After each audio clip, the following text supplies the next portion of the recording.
Bismillahirrahmanirrahim. Assalamualaikum warahmatullahi wabarakatuh. Alhamdulillah, nahmaduhu wa nasta'inuhu wa nastaghfiruh wa na'udzu billahi min syururi anfusina wa min sayyiati a'malina. May yahdihillahu fala mudhillalah wa may yudlilhu fala hadiyalah. Asyhadu an la ilaha illallah wahdahu la syarikalah wa asyhadu anna Muhammadan abduhu wa rasuluhu la nabiyya ba'dah. Allahumma salli wa sallim wa barik ala nabiyyina Muhammadin wa ala alihi wa ashabihi wa junudihi wa ansarihi wa man da'a bi da'watihi wa man sana bi sunnatihi ila yaumiddin amma ba'd. Alhamdulillah, segala puji dan puja bagi Allah. Salat dan salam bagi Rasulullah Muhammad sallallahu alaihi wasallam, nabi kita, teladan kita, teladan dalam iman, teladan dalam Islam, teladan dalam ibadah, teladan dalam muamalah, dan teladan dalam berbagai aktivitas kita sehari-hari lainnya. Dan tak lupa kita sampaikan salam untuk keluarganya, sahabatnya, para tabi'in, para tabi'ut tabi'in, dan kaum muslimin seluruhnya yang tetap istiqamah hingga hari kiamat nanti, dan mudah-mudahan Allah jadikan kita satu di antaranya. Amin ya Allah ya Rabbal Alamin. Sahabat Asa TV yang dimuliakan Allah Subhanahu wa taala, kita berjumpa lagi masih bersama saya Arsal Syah dalam segmen I Love Monday, I Love Myself. Sahabat Asa TV, Alhamdulillah Allah panjangkan usia kita hingga hari ini sehingga kita bertemu kembali dengan awal dari tahun Hijriah, yaitu bulan Muharram. Dan tentu saja kalau kita bicara tentang Muharram, identiknya itu pasti dengan eh, tahun baru Hijriah. Dan ketika kita berbicara tentang tahun baru Hijriah, pasti identiknya adalah dengan peristiwa hijrah, ya kan? Hijrahnya Rasulullah dan kaum muslimin. Dan kalau kita bicara bab ini, maka ada banyak sekali ya. Mungkin sudah banyak sekali yang membicarakan tema-tema tentang hijrah ini, ya kan? Dari berbagai pendekatan, baik dari mulai sirahnya mungkin, atau dari apa tentang bagaimana proses hijrah itu, gitu. Atau pendekatan-pendekatan lain. Nah, sahabat Asa TV yang dimuliakan Allah Subhanahu wa taala, pada kesempatan ini saya ingin mengajak kita untuk bagaimana hijrah itu bisa menjadi sebuah pesan abadi ya. Ya, pesan abadi bagi kita sehingga dia tidak hanya sekedar menjadi sebuah cerita ya, cerita tentang sejarah perjalanan hijrah dari Mekah ke Madinah yang dilakukan oleh Rasulullah dan kaum muslimin, dan hanya seakan-akan hanya ada dan dirasakan oleh Rasulullah dan kaum muslimin di masa itu. Tapi bagaimana kemudian pesan hijrah ini ya kan kita ambil sehingga kemudian dia juga menjadi milik kita gitu. Dia bisa kita rasakan, dia bisa kita kita bisa menjadi bagian dari para muhajirin gitu. Jadi bagian dari para muhajirin. Sekalipun mungkin kita tidak melakukan hijrah sebagaimana hijrah yang dilakukan oleh Rasulullah dan kaum muslimin dari Mekah ke Madinah. Nah, sahabat Asa TV yang dimuliakan Allah, maka kemudian eh, apa kalau istilah saya itu bagaimana kita eh, hijrah ya kan, berhijrah dengan hijrah kontekstual. Jadi maknanya hijrah kontekstual itu hijrah sesuai dengan konteks kita hari ini, gitu. Dan tentu dia tetap tidak boleh lepas dari teksnya gitu. Baik teks-teks hadis, teks-teks ayat yang berkaitan dengan hijrah ataupun teks dari peristiwa hijrah itu sendiri, ya kan, sebagai sebuah kajian teksnya. Nah, sahabat Asa TV yang dimuliakan Allah Subhanahu wa taala, eh, agar hijrah itu hidup gitu dan kita semua sebenarnya bisa menjadi muhajirin gitu ya. Sekalipun tidak hijrah dalam arti pindah tempat gitu. Maka ketika kita berbicara hijrah, maka kita bicara tentang dua hal. Dua hal inilah yang nanti akan abadi gitu, akan terus ada, ya kan? Dan semua, ya kan, bisa menjadi bagian dari hijrah itu. Hingga hingga yaumil akhir nanti gitu. Jadi dia akan terus ada, hidup gitu nilai-nilainya, muatan-muatannya. Ketika berbicara tentang hijrah, maka kita bicara dua hal. Ya. Yang pertama kita bicara tentang apa namanya, tentang ketaatan, ya, ketaatan dan kepatuhan. Dan yang kedua kita berbicara tentang eh, perubahan dan pembaruan. Ya. Jadi pertama kita berbicara tentang ketaatan dan kepatuhan, dan yang kedua kita berbicara tentang perubahan dan pembaruan. Lalu apa yang dimaksud dengan eh, ketaatan dan kepatuhan, serta apa yang dimaksud dengan perubahan dan pembaruan? Nah, ini yang kemudian penting untuk kita dalami, sehingga tadi yang saya katakan, hijrah itu hidup, ya, tumbuh, ya kan, secara nilai, secara muatan dia abadi. Dia bisa dilakukan oleh siapa saja hingga hari kiamat, dan semua yang melakukannya itu layak untuk disebut sebagai muhajirin, orang-orang yang berhijrah. Nah, bagaimana penjelasannya kita akan sambung setelah yang berikut ini.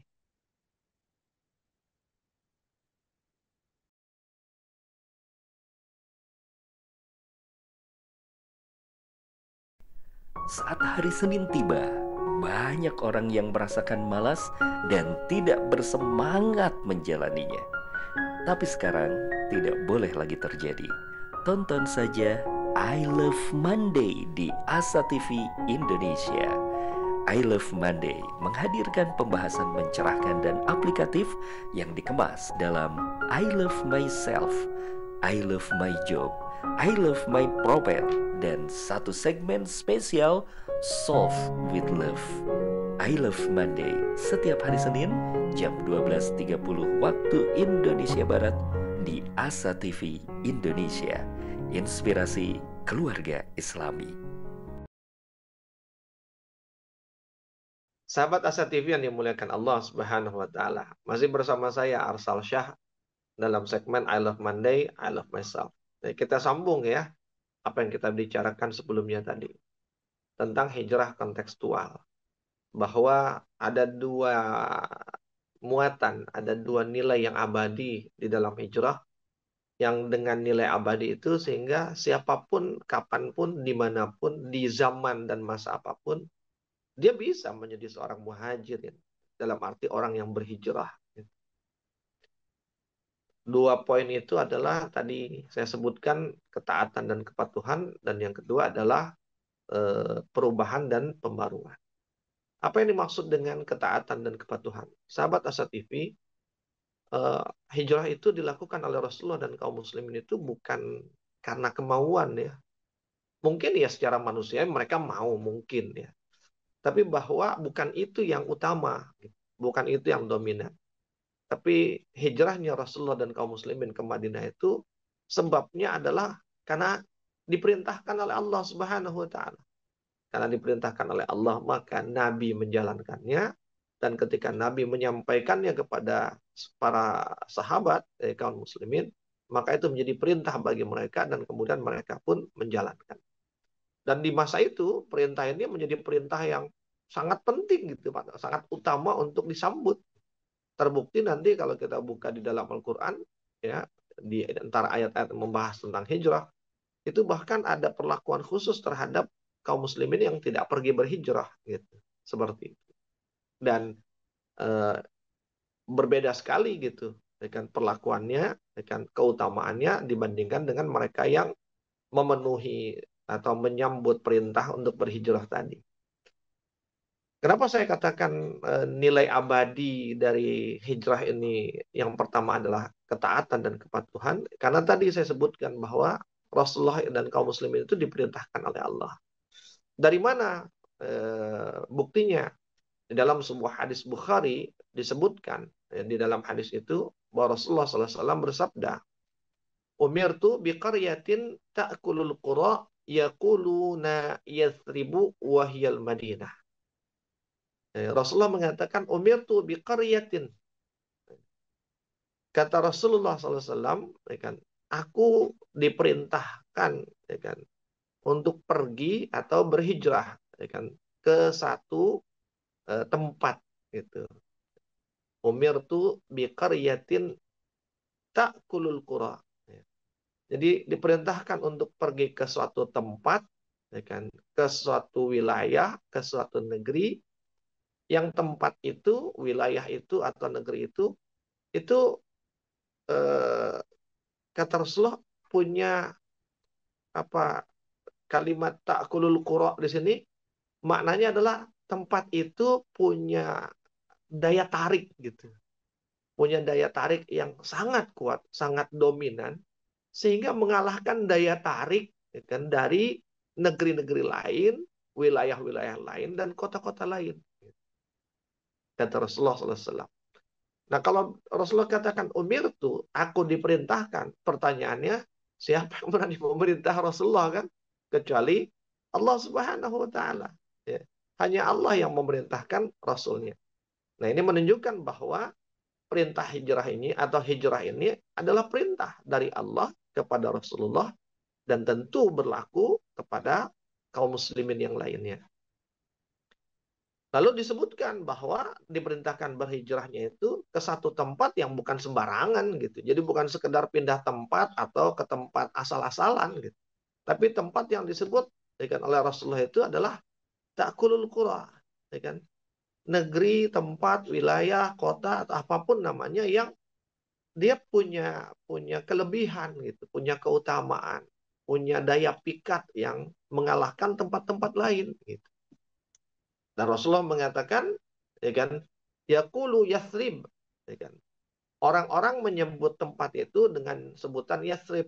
Nah, lalu Rasulullah menyebutkan kembali wahiyal Madinah dan tempat yang disebut oleh orang lain oleh orang-orang sebagai Yathrib itu adalah Madinah kata Rasulullah SAW.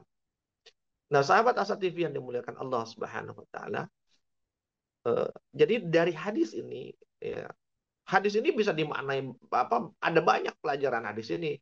Kenapa sih kok Madinah disebut punya daya tarik yang dominan gitu, yang kuat sehingga mengalahkan daya tarik kota-kota atau negeri-negeri lain yang ada di zaman itu. Kan di zaman itu kan ada negeri-negeri lain yang punya daya tarik yang luar biasa kan.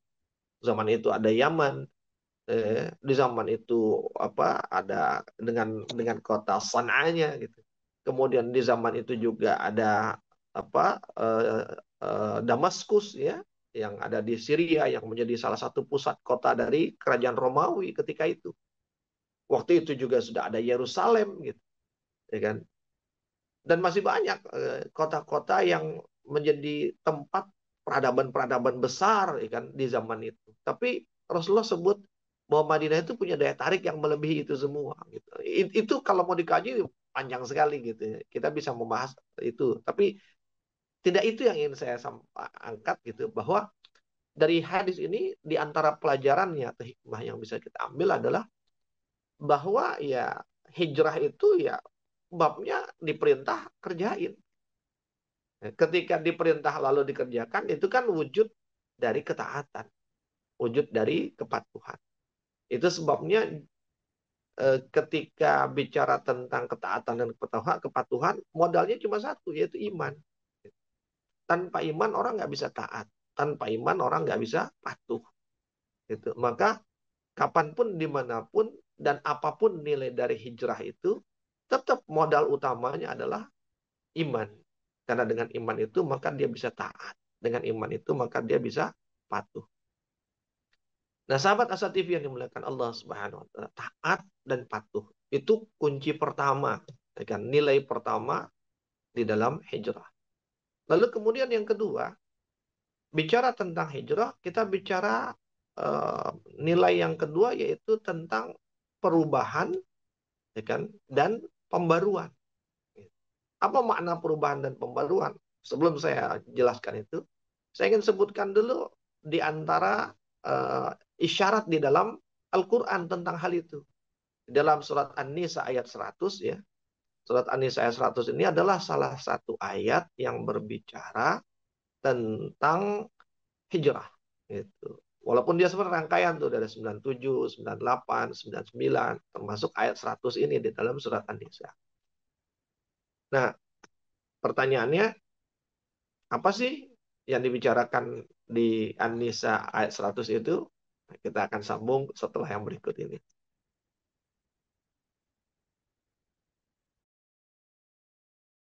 Menuntut ilmu adalah sebuah jalan yang akan mengantarkan manusia pada kemuliaan. Dengan ilmu, manusia mendapatkan panduan untuk berpikir dan bertindak. Untuk itu, Asa TV Indonesia menghadirkan Pustaka Asa, sebuah ruang pembelajaran sistematis bersama para pakar di bidangnya. Quranic Study Series, Quranic Life, Prophet Manner, dan berbagai bidang keilmuan yang dibahas dengan cara menyenangkan. Pustaka Asa hadir setiap Sabtu jam 19.30 waktu Indonesia Barat, hanya di Asa TV Indonesia. Sahabat Asa TV yang dimuliakan Allah Subhanahu wa taala. Kita sambung lagi ya apa yang sudah tersampaikan di pas session 2 tadi. Bahwa muatan atau nilai konten abadi yang kedua dari hijrah itu adalah tentang perubahan dan pembaruan. Di dalam Al-Quran, di dalam surah An-Nisa ayat 100, Allah mengatakan kepada kita, A'udzubillahi minasyaitonir rajim, wa may yuhajir fi sabilillah yajid lahu wa may yuhajir fi sabilillah yajid fil ardi muraghaman katsiran was'ah.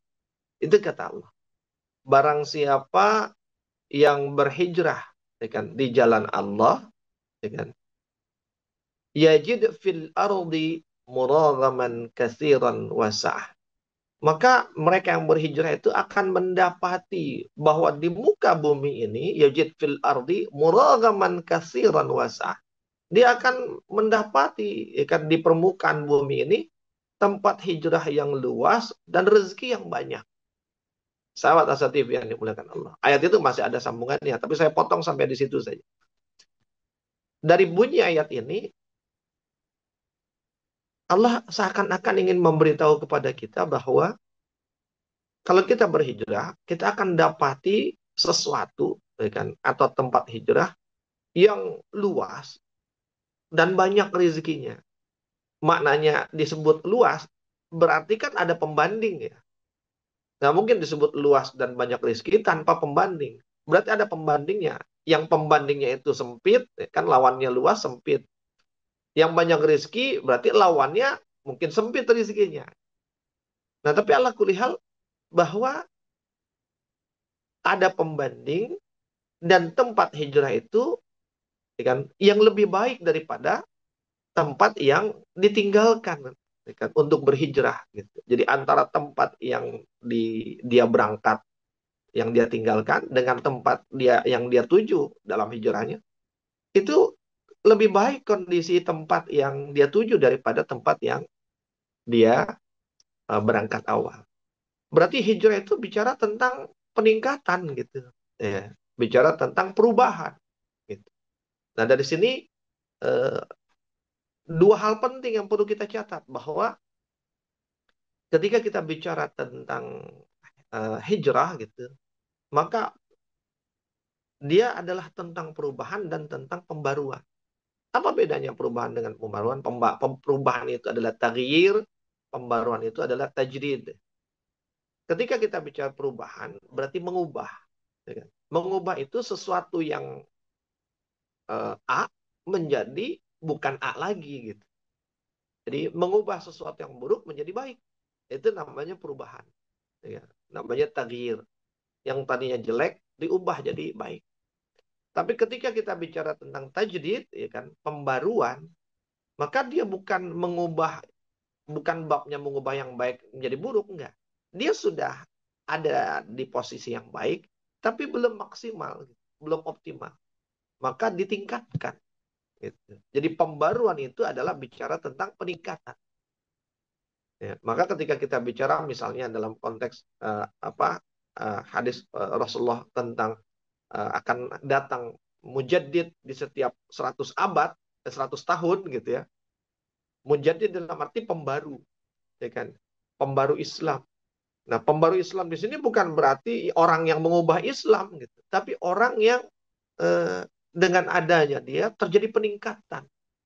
Bukan peningkatan Islam dalam arti sebelumnya Islam itu enggak apa kurang kemudian ditingkatkan, enggak. Tapi umatnya, gitu.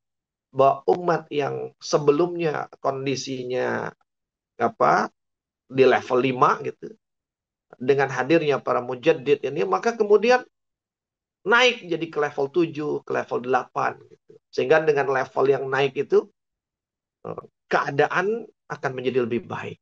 Gitu. Sahabat Asatifi yang dimuliakan Allah Subhanahu wa taala. Jadi ketika bicara tentang hijrah, kita bicara tentang perubahan yang dengan perubahan itu ya kan, akan menjadikan sesuatu yang lebih baik, dan juga pembaruan yang dengan pembaruan itu akan menjadikan sesuatu itu mengalami peningkatan.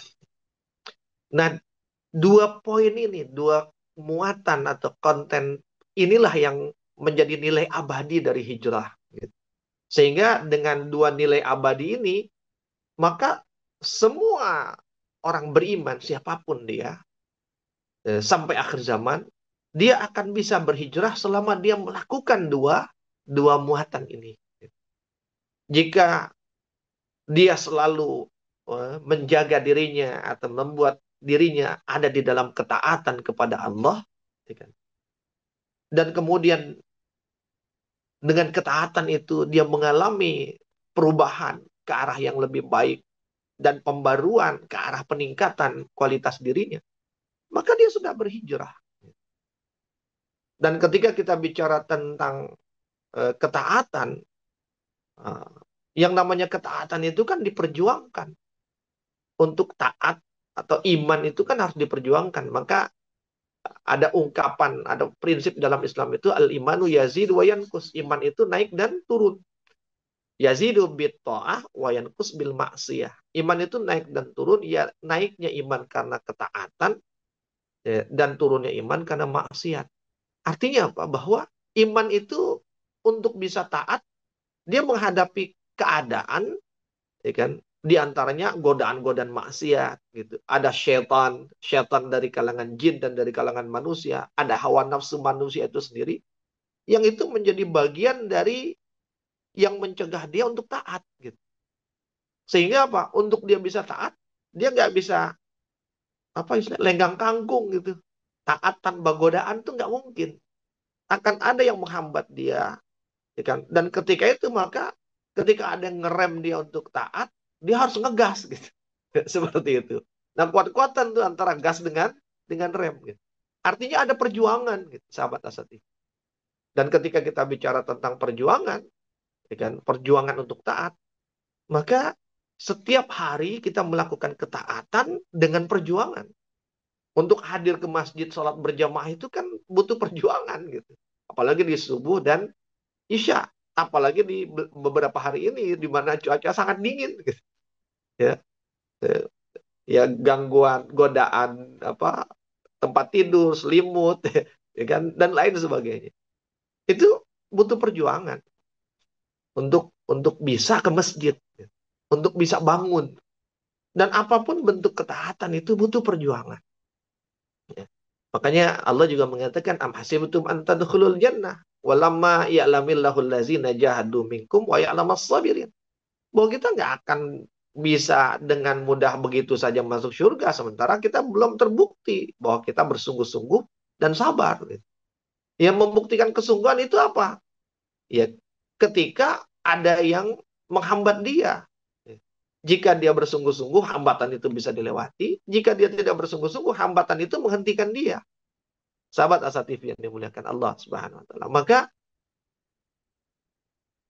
jika kita setiap hari selalu melakukan ketaatan dan di dalam ketaatan gitu kita berjuang, kita sudah memenuhi satu muatan, satu nilai penting dari hijrah. Jika kemudian di dalam ketaatan itu yang kita lakukan itu membuat kita mengalami perubahan menjadi lebih baik gitu, dan membuat kita mengalami peningkatan dari sisi apa? Entah itu peningkatan dari segi ilmu, peningkatan dari segi pemahaman, peningkatan dari segi apa? Iman gitu. Peningkatan dari segi kualitas hidup dan lain sebagainya. Maka berarti kita sudah melakukan satu lagi nilai atau muatan dari hijrah. Sehingga jika dua-duanya kita lakukan, maka kita layak untuk disebut sebagai seorang muhajirin, orang yang berhijrah. Kenapa saya katakan layak disebut muhajirin? Karena Rasulullah juga mengisyaratkan itu. Apa isyarat Rasulullah itu? Kita akan sambung setelah yang berikut ini.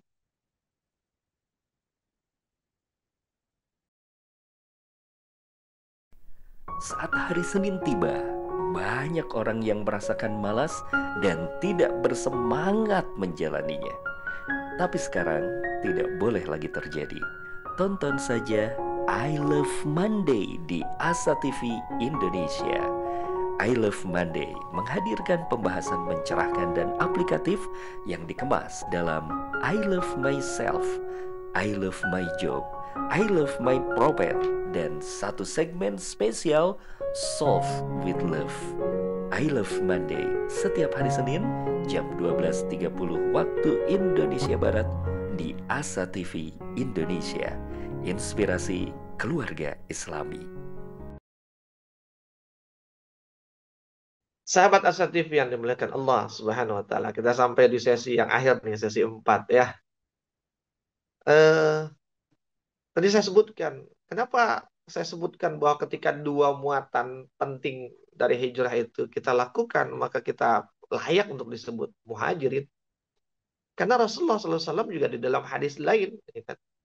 Di dalam hadis Muslim, juga di dalam hadis Ahmad gitu, menyebutkan, kata Rasulullah, al-muhajir man hajara ma nahallahu anhu. Muhajir itu kan orang yang berhijrah, ya kan?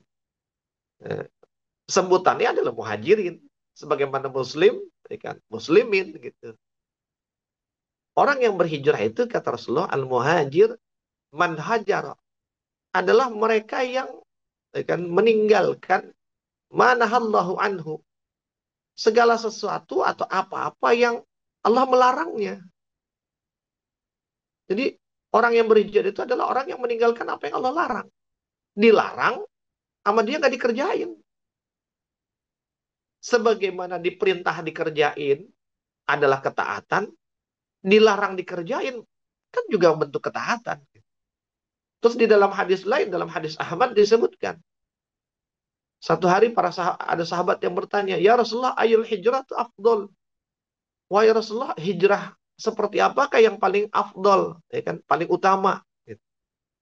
Lalu Rasulullah mengatakan, antah jurama kariha rabbuk, fayuti'u idza umira, wa yujibu idza du'iyah. Kata Rasulullah, hijrah yang paling utama atau yang paling afdol itu, yang pertama adalah antah jurama kariha rabbuk. Kamu menjauhi apa-apa yang dibenci atau tidak disukai oleh Tuhanmu. Lalu yang kedua kata Rasulullah, wa yuti'u idza du'iyah. Kamu taat ketika diperintah. Wa yuti'u idza umira. Mohon maaf. Kamu taat ketika diperintah. Wa yujibu idza du'iyah. Dan kamu siap, ya, selalu siap ketika diseru. Artinya apa?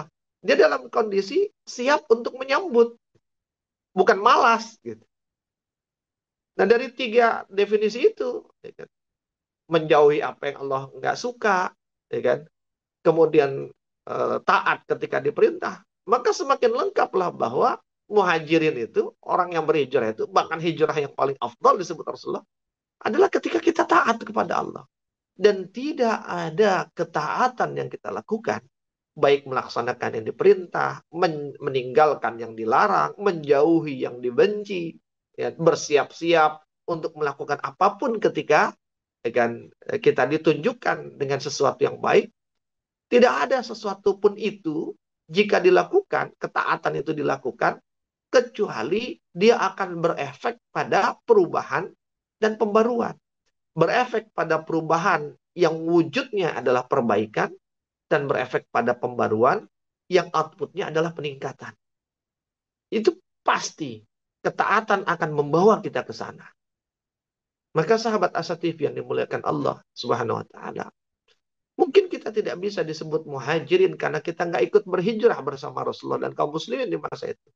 Tapi kita masih bisa disebut sebagai muhajirin, bahkan masuk dalam golongan rombongan para muhajirin dengan kita melakukan ketaatan setiap hari, dan dengan kita melakukan perubahan dan pembaruan setiap hari, ya kan, kepada diri kita. Jika hari ini kita taat kepada Allah, kita sholat 5 waktu, maka itu adalah ketaatan. Untuk besok, kita rencanakan peningkatan apa yang mau kita lakukan selain ketaatan. Oh, besok saya sholat 5 waktu plus di masjid. Maka jika hari ini kita 5 waktu saja tapi di rumah, besok kita 5 waktu di masjid, itu adalah peningkatan. Dan dengan peningkatan itu berarti kita berhijrah.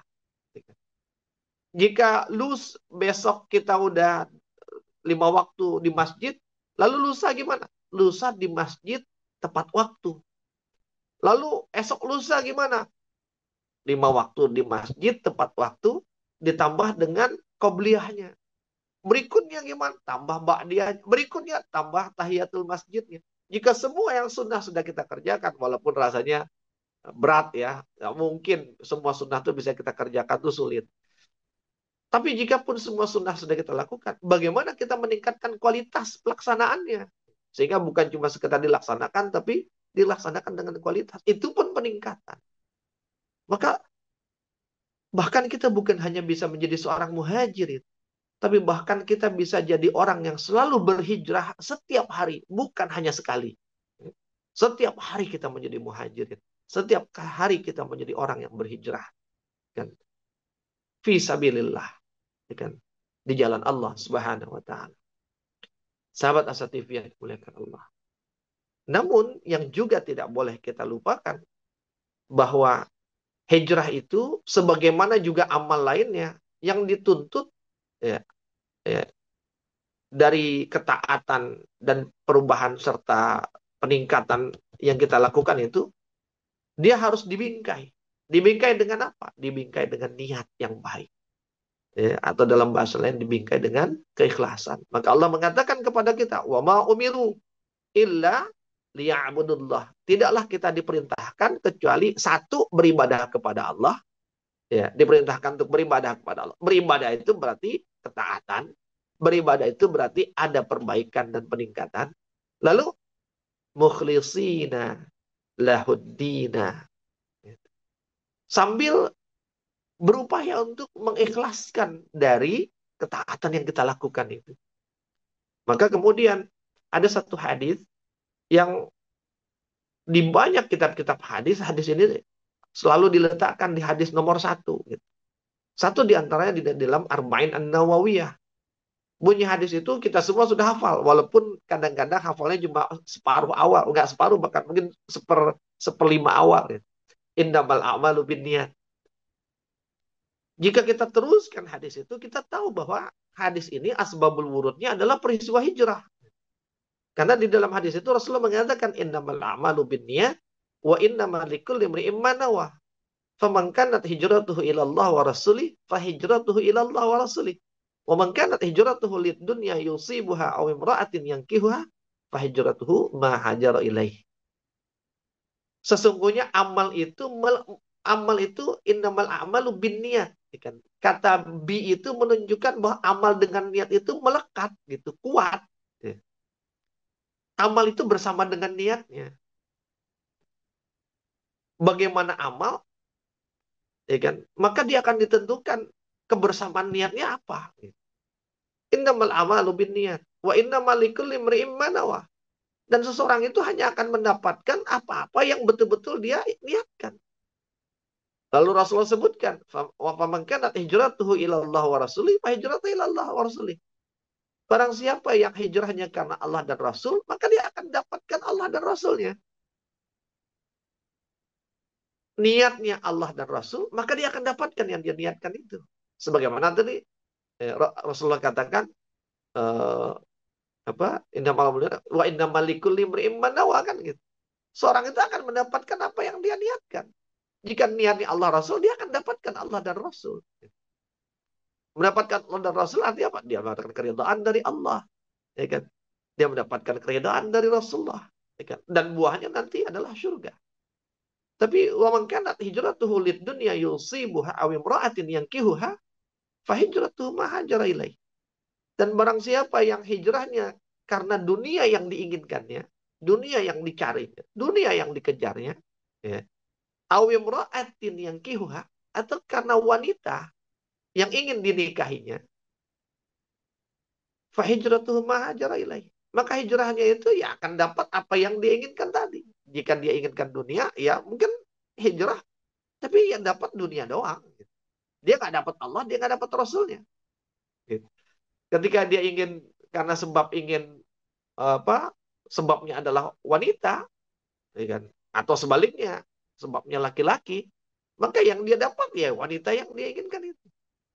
Nah, pertanyaannya kan, kenapa kok hadis hijrah ini selain dia babnya disebut di awal adalah niat, kenapa dikaitin dengan orang yang hijrahnya karena dunia atau karena wanita yang dinikahi? Karena memang asbabul wurud dari hadis ini adalah bahwa ada di antara orang yang ikut hijrah, seorang laki-laki ketika itu yang ikut berhijrah, sebenarnya dia nggak mau hijrah.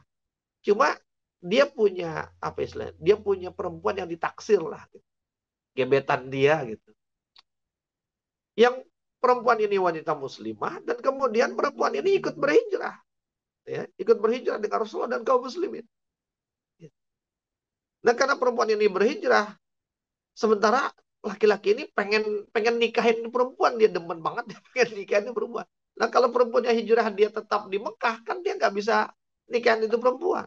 Makanya ya udahlah, ya kan, karena gebetannya apa hijrah, saya juga hijrah gitu. Dan benar pada akhirnya dia pun bisa menikahi perempuan itu di tempat hijrah. Dan Rasulullah serta kaum muslimin mengenali kok siapa laki-laki ini. Tapi namanya nggak disebut.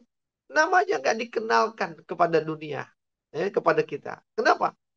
Ini menunjukkan bahwa orang yang melakukan ketaatan, amal apapun, ya, sekalipun baik gitu, tapi jika dia tidak disebabkan karena Allah, harapannya, pengharapannya bukan Allah dan Rasulnya, ya, tapi dunia ataupun dengan segala isinya, maka dia tidak terlalu berharga, ya kan, untuk dikenang, untuk diingat namanya. Walaupun kisah dia tetap dikenalkan untuk menunjukkan bahwa yang begini gak baik. Ya, sehingga segala sesuatu yang baik itu tidak pantas diingat namanya, tapi justru dia diingat dengan julukan yang menunjukkan keburukannya. Jadi laki-laki ini dikenal dengan sebutan, eh, julukannya, dikenalkan dengan lakopnya adalah Muhajir Ummu Qais. Jadi orang yang berhijrah karena Ummu Qais, itu julukannya. Namanya nggak disebut, nggak dikenalin, nggak penting. Nama orang kayak begini nggak penting. Cukup dikenal julukannya. Dan julukan itu untuk menunjukkan kepada kita bahwa tidak layak seperti itu. Muhajir Ummu Qais, orang yang hijrah, tapi hijrahnya karena Ummu Qais. Nah, begitu pula itu berlaku pada kita. Kita bisa berhijrah setiap hari. Kita bisa berhijrah kapanpun. Menjadi seorang muhajirin. Menjadi orang yang melakukan ketaatan, melakukan perbaikan, melakukan peningkatan. Tapi jaga itu semua, bahwa itu kita lakukan hanya karena Allah. Karena berharap Allah. Karena berharap Rasulnya. Sahabat Asatif. Dengan itu, maka insya Allah hijrah kita menjadi hijrah yang bernilai besar. Yang akan mengantarkan kita, ya kan, untuk bertemu dengan Allah dan bertemu dengan Rasulnya di tempat di mana Allah, ya kan, menghendaki kebaikan untuknya, dan di tempat di mana Rasulullah akan menempati tempat itu di akhirat nanti. Wallahu a'lam bishawab. Mudah-mudahan bermanfaat, sahabat Asatif yang dimuliakan Allah. Jika ada hal-hal yang kurang dan tidak berkenan dari saya mohon dibukakan pintu maaf. Jika ada yang bermanfaat, itu sesungguhnya al-haq min rabbik fala takunanna minal mumtarin, adalah kebenaran yang sumbernya dari Allah. Saya hanya menyampaikan, jadi penyambung lidah, gitu, ya kan? Menyuarakan apa yang memang ya sudah ada, bukan karena saya hebat, bukan karena apa. Dan mudah-mudahan kita termasuk di antara orang-orang yang mengamalkan itu, dan akhirnya kita akan berjumpa kelak dengan Rasulullah bersama-sama di surganya nanti. Wallahu a'lam bishawab. Afu minkum. Assalamualaikum warahmatullahi wabarakatuh.